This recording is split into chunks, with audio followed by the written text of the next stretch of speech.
The polar bear, the world's largest land predator, is under threat. As the Arctic warms, the icy habitat of the bear is melting faster, leaving them hungry and vulnerable. Their population is dwindling as they struggle to survive the longer summers. And now, starving bears are coming into towns searching for food. I've come to their world to find out how they're coping in a fast-changing climate. Can they survive and adapt, or will the mighty polar bear become a climate casualty?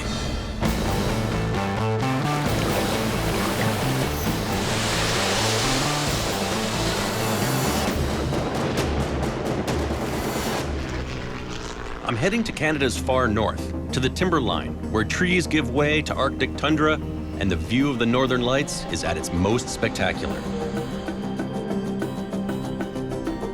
I'm landing in Churchill, Manitoba, the polar bear capital of the world.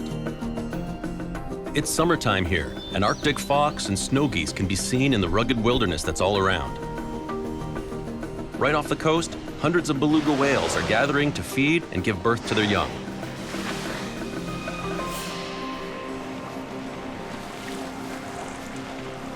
I'm surrounded by beluga whales here. Wow, very, very close to the kayak. Belugas and polar bears share the same habitat. This is Hudson Bay, and for half the year, it's the ice-covered hunting ground of the polar bear. The polar bear, of course, is the Ursus maritimus, the marine bear, and they're very comfortable in the water. But this time of year, they're pretty much land-bound, wandering the coastline in a state of semi-hibernation. They forage for what little food they can find while they wait for Hudson Bay to freeze over in the winter. Then they can return to their preferred habitat, the sea ice, and start hunting for seals again. But temperatures are rising worldwide, so their habitat is changing, which puts their future at risk. The Arctic regions are warming at twice the rate of the global average. Some scientists say that we could be losing 4% of our sea ice every 10 years. That could have a devastating effect on the polar bear populations. There are an estimated 25,000 polar bears in the world, and they depend on sea ice for survival.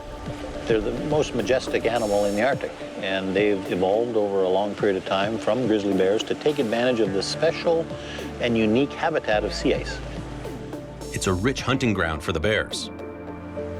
They almost exclusively hunt ring seals on sea ice in the winter. That's their primary source of energy. And so the sea ice becomes a very important part of the habitat of the polar bear. But now, with warmer air temperatures, the ice has been thawing earlier and freezing later in the waters around Hudson Bay. Less ice for less time means the bears are trapped on land for longer without access to the high-fat food they need. I want to find out more about how bears survive during these increasingly long summer months, so I'm joining up with Matthias Breiter, a biologist and expert in polar bear behavior. We've come 250 miles south to a favorite resting spot for southern polar bears. Matthias has been working with the polar bears here for 20 years and will try to get me as close as is safely possible to observe the bears without stressing them. All right, for our bear excursions, we've got this crazy machine. 8-wheel drive, will go anywhere, over anything. You'll notice there is no sides. There's no protection, really. A bear standing up is 10, 11 feet. He's somewhere up there. Yeah. Perfect chewing height. Perfect chewing height. We head out. The bears that are in this area are part of the western Hudson Bay population, made up of about 1,000 bears.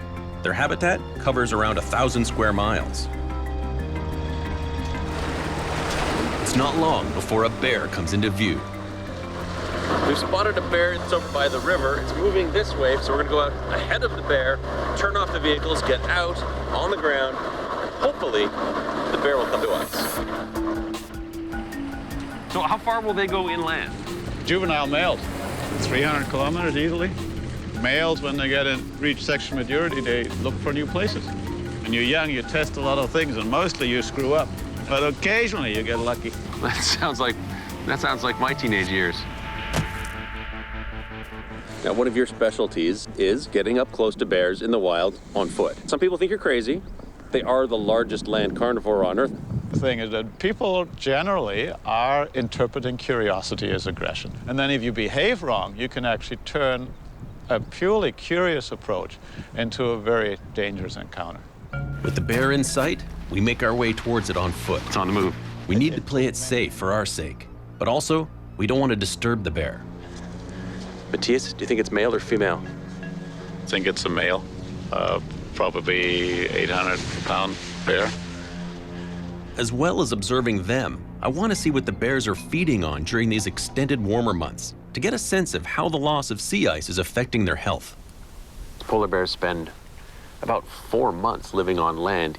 So while they're here, we want to see what types of food they're ingesting. And the best way is to A, observe them eating, but B, examine their scat. And we can actually see what kind of nutrients they're getting, what food they're eating. I'll be taking my samples to the lab at the Winnipeg Zoo for further analysis. As we collect more and more scat, we'll have a better sense what bears have been eating. So what are they eating in the summer? There's been lots of talk about kind of switching to alternative and terrestrial food sources. So how big a role does that play? What's going into those scats? What's supporting those different bears? We know they eat grass in the summer, but with the warm months getting longer and longer, will this diet be enough for them to survive on? Gathering samples will help us find out. Right now, the bear is just curious, sitting on the sand. Now he's gonna poop. It's pooping. Fresh bear poop, yes. Of course, we have to get to it. Doesn't seem to be too interested in us, so we're gonna try and get up close to where we saw it drop that scat, so. Isn't that nice poop there? And the bear decided to stop.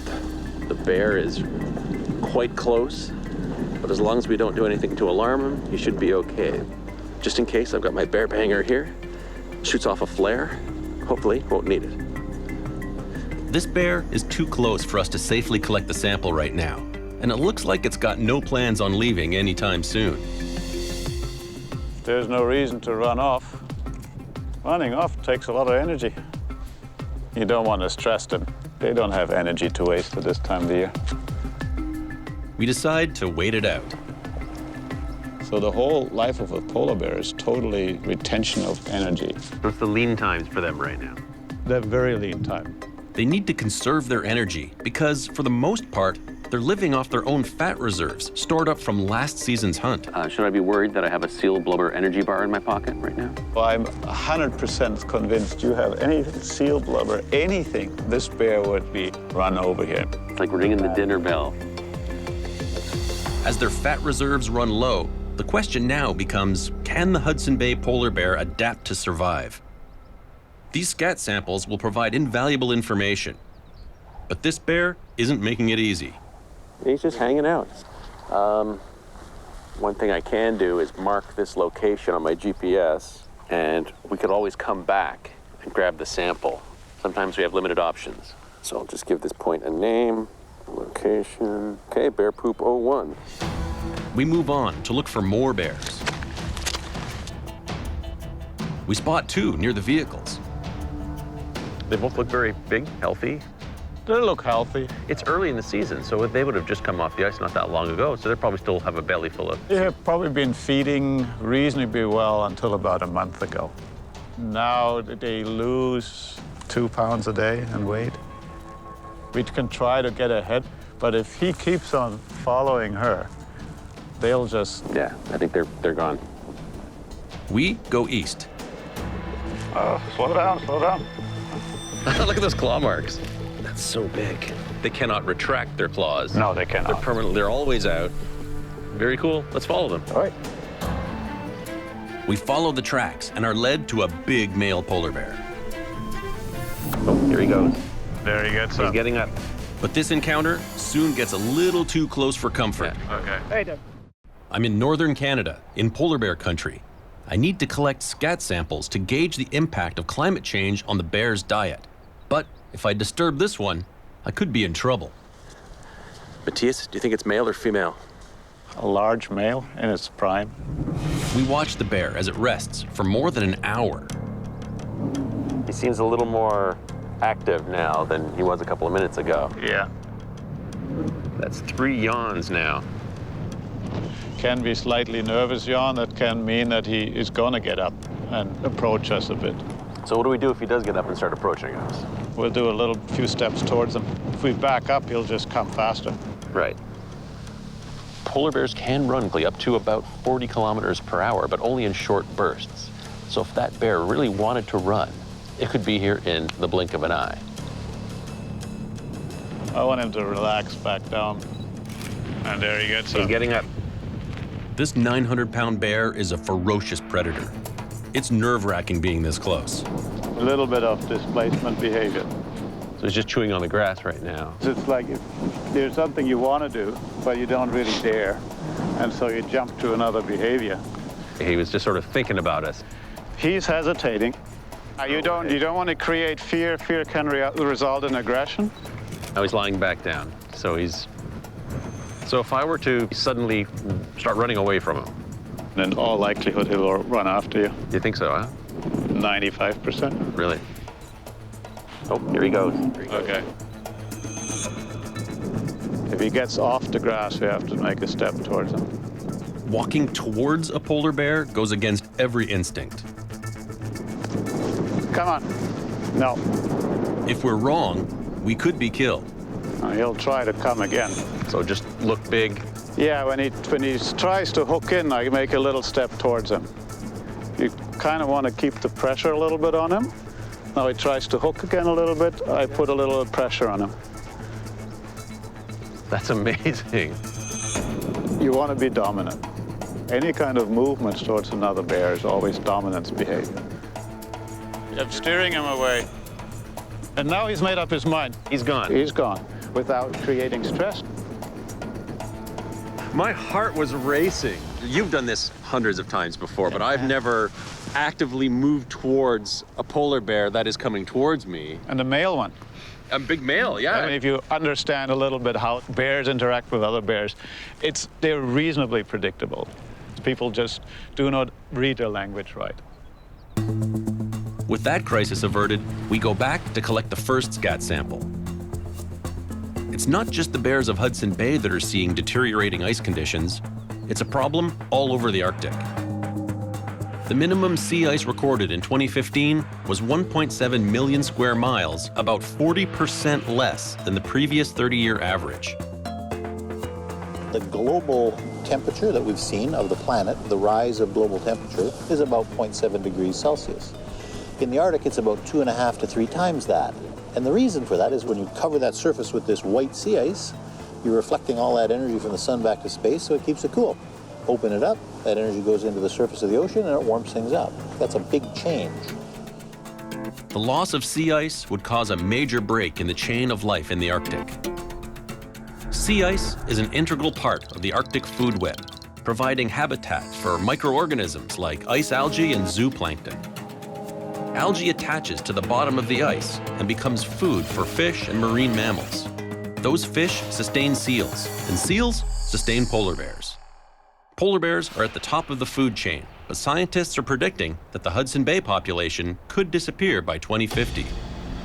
For now, I have the opportunity to observe them up close. It's the one spot in the world where you can see polar bears in the wild, not on the ice, so it's a really unique spot. The bear we tracked this morning moves on, so we can safely collect the sample. Here's the scat.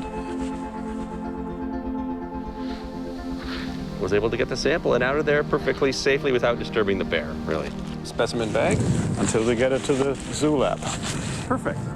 What we find in these samples could provide vital clues to help determine the bear's chance of survival. But getting this close to the bears is dangerous work. So she's coming right towards us. The polar bear has been broken down into 19 different regions that scientists recognize. And of those 19, 10 of them are here in Canada. So it's an excellent place to study polar bears and how climate change is affecting their population. And it's the bears here in western Hudson Bay that are the most at risk of extinction. Their southerly location means they're bearing the brunt of the effects of climate change. Their numbers have declined by 22% since the early 1980s. Over the last 30 years, the amount of time that open water season is in Hudson Bay is now about 4 weeks longer than it used to be. And there was some very dramatic observations of bears in very critical condition because they've had to fast for so long. They're not getting enough energy, and so that creates problems with mortality. In a few weeks' time, temperatures will drop and the ice will start to form on the bay. Hundreds of hungry bears will converge along the shores close to the town of Churchill in anticipation of the coming ice. And for Churchill's Polar Bear Alert program, that's a problem. So the longer it takes for the ice to form on the bay, the busier we are. Oftentimes you'll drive along this road and there will be a bear just right there. Brett Willock is taking me on one of his bear patrols. He's covering a 3-mile perimeter around Churchill, making sure hungry bears don't make it into town. The one last night, it was about 5:30 in the morning where our staff was called and they chased it away. Hundreds of bears gather on the coast, but it's usually the more desperate bears and juveniles that come into town to scavenge for food, bringing them dangerously close to people. When was the last time that someone was actually attacked by a bear and injured? 2 years ago. It can be a terrifying experience. Locals carry arms and avoid walking alone at night. In the most recent attack, 2 people were severely injured by a polar bear in the early hours of the morning. And when you're built right on the coast of Hudson Bay, it happened. Most bears are coaxed away before they make it into town, but some become problem bears, and Brett and his team have to trap and relocate them. He shows me one of his traps. Right now we're only using the one. And how many bears do you trap per year, approximately? It depends on how many bears are around. Yeah. It could be 30 bears, it could be 70 bears. Trapped bears are taken to the holding facility, weighed, tagged, and then relocated. Many are malnourished. Locating high-energy food is key to the survival of the polar bear. The lack of sea ice is forcing some bears to migrate north to colder regions with better ice conditions.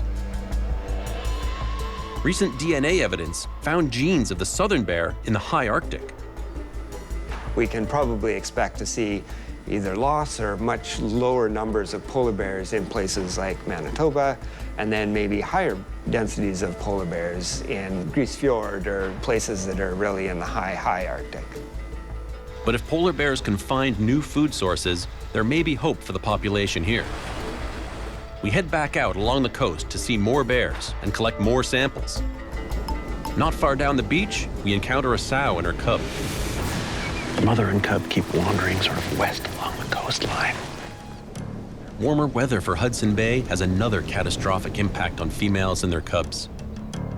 Increased spring rains can collapse their maternity dens, reproduction rates are down, and cub mortality is up for the Hudson Bay bears. So you can see the sniffing. Yeah. Now she's coming right into the scent, coming right towards us. She'll never come all the way up. No. Their priority is to keep the cub safe. Bears are opportunists, so curiosity is exceedingly important when finding new food sources. So that is just their nature. They're curious. Always keep a look around. You never know. There could be a bear lying anywhere in the bushes and catching our scent. And you'd never see it until, No. you know? It's as far as she wanted to come. While we observe them walking the tide line, we get lucky. They're both pooping? Both of them pooped simultaneously. It was like a synchronized pooping. We wait till it's safe to go in and get the sample. Really fresh. I'll just mark this. Awesome. On our way back, we see a polar bear finishing off what looks like the remains of a snow goose. We know that a handful of polar bears have been spotted hunting and catching caribou and eating berries as black bears do. But are they making a real transition to more land-based foods, or are these just opportunistic meals? Our next step will provide the answers.